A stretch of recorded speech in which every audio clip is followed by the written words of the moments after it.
حضور داتا گنج بخش علی حجویری رحمۃ اللہ علیہ کشف المعجوب میں فرماتے ہیں ایسی معرفت جس کو شریعت قبول نہ کرے وہ درست اور صحیح نہیں ہے۔ حضرت خواجہ شاہ سلیمان توسوی رحمۃ اللہ تعالی علیہ ملفوظات میں فرماتے ہیں خلاف شرع ایک معمولی سا کام بھی بندے کو درجہ ولا سے گرا دیتا ہے۔ ایک معمولی سا کام بھی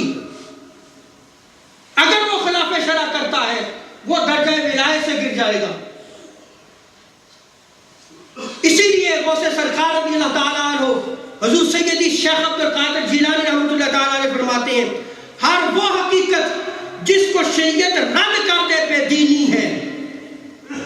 اس کا دین کے ساتھ تعلق نہیں ہے۔ اور آج کل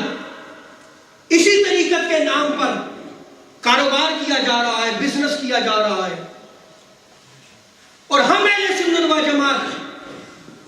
ہم سمجھتے ہیں شاید پیری مریدی یہی ہے،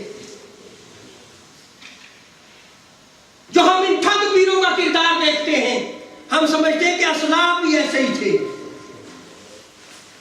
جیسے یہ ٹھگ پیر نفس پرستی کرتے ہیں ہم سمجھتے ہیں شاید اولیاء کرام بھی ایسے ہی تھے۔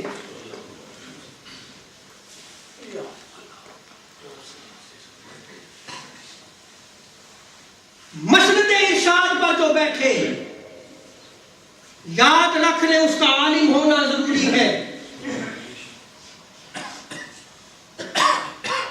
حضور سیدی سری سختی رحمت اللہ تعالی علیہ فرماتے ہیں، فتاوی رضویہ میں اس کو نقل کیا گیا اور احیاء العلوم میں بھی اس کو کتاب العلم میں نقل کیا گیا، فرماتے ہیں جس نے پہلے حدیث و علم حاصل کر کے